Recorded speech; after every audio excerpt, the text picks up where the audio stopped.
গোলাঘাটৰ বাবে গৌৰৱৰ বিষয় যে কেন্দ্ৰীয় সৰু কলিতা জনগোষ্ঠীৰ ছাত্ৰ সন্থাৰ দুজনকৈ কেন্দ্ৰীয় সমিতিত গোলাঘাটৰ অন্তৰ্ভুক্ত হৈছে কওকচোন কি বিশেষকৈ আমি গোলাঘাটৰ পৰা আমি যিটো কেন্দ্ৰীয় সমিতিয়ে আমাৰ ৰন্তু দত্তক নিৰ্বাচিত কৰিলে কেন্দ্ৰীয় সাধাৰণ সম্পাদক হিচাপে সদৌ অসম কলিতা জনগোষ্ঠীৰ ছাত্ৰ সন্থাৰ বাবে গতিকে আমি তেওঁলোকৰ ওচৰত চিৰকৃতজ্ঞ যিহেতু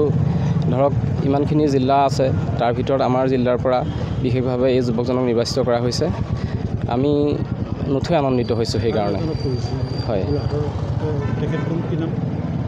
কি ক'লে আৰু এজন কেন্দ্ৰীয় সমিতিৰ অন্তৰ্ভুক্ত হৈছে গোলাঘাটৰ উপদেষ্টা আকাশ ফুকন ডাঙৰীয়া হয় যে তেওঁ বোকাখাটৰ আকাশ ফুকন ডাঙৰীয়া সমাজ সেৱক তেওঁ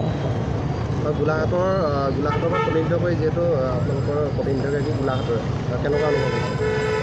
অনুভৱটো আমাৰ খুবেই মানে আমি আশাবাদী আমি আশা কৰিছোঁ আমাৰ যিখিনি কলিতা জনগোষ্ঠীৰ যিখিনি মানে ধৰক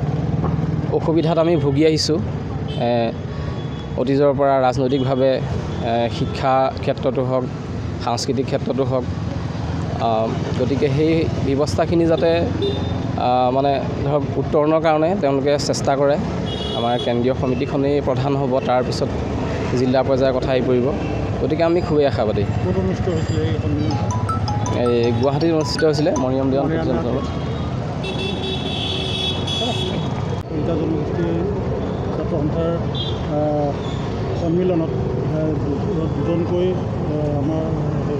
গোলাঘাটবাসীয়ে দুজন কেন্দ্ৰীয় সমিতিৰ স্থান পাইছে গতিকে মই পোনপ্ৰথমতে আমাৰ সদৌ কলিতা জনগোষ্ঠী ছাত্ৰ সন্থাৰ কেন্দ্ৰীয় সমিতিৰ মুখ্য উপদেষ্টা জিতেন দত্ত ডাঙৰীয়া আৰু যিজন আমাৰ সভাপতি হিচাপে নিৰ্বাচিত হৈছে অভিষেক ৰাজ কলিতা দুয়োজনকে অশেষ ধন্যবাদ জনাইছোঁ আৰু মই গোলাঘাটৰ সকলো কৰ্মীকে ধন্যবাদ জনাইছোঁ কাৰণ তেওঁলোকৰ যিখিনি কৰ্মৰাজি সেই কৰ্মৰাজিৰ জৰিয়তে আজি মই কেন্দ্ৰীয় সমিতিত স্থান পাবলৈ সক্ষম হৈছোঁ গধুৰ দায়িত্ব আপোনাক দিছে যিহেতু কেনেদৰে জাতিটোৰ ক্ষেত্ৰত উত্তৰণৰ ক্ষেত্ৰত কেনেদৰে আগুৱাই নিব হয় সেই বিষয়ে আমাৰ ইতিমধ্যে আলোচনা হৈছে কেন্দ্ৰীয় সমিতিৰ আমাৰ যি কাৰ্যনিৰ্বাহক সভা হৈছিলে তাতে আমাৰ আলোচনা হৈছিলে আলোচনাৰ সিদ্ধান্তত এনেকুৱাখিনি হৈছিলে যে আমাৰ যিখিনি কলিতা ছাত্ৰ সন্থাৰ মানে কলিতা জাতিৰ যিখিনি ল'ৰা ছোৱালী আছে তেওঁলোকৰ শিক্ষা আৰু চাকৰিৰ ক্ষেত্ৰত যাতে যিখিনি আমাৰ আসন সংৰক্ষণ কৰিব লাগে সেই আসনখিনি যাতে সংৰক্ষণ হয় আৰু কলিতা জনগোষ্ঠীটোৰ আৰ্থ সামাজিক সকলো ক্ষেত্ৰতে সাংস্কৃতিক সকলো ক্ষেত্ৰতে যাতে আগুৱাই নিব পাৰি তাৰ বিষয়ে আমি বিভিন্ন পদক্ষেপ আগন্তুক দিনত ল'ম আৰু সভাপতি অভিষেক ৰাজ কলিতা আৰু তেখেতেও সম্পূৰ্ণ অনুমোদন জনাইছে সকলোখিনি কাৰ্যসূচীতে আৰু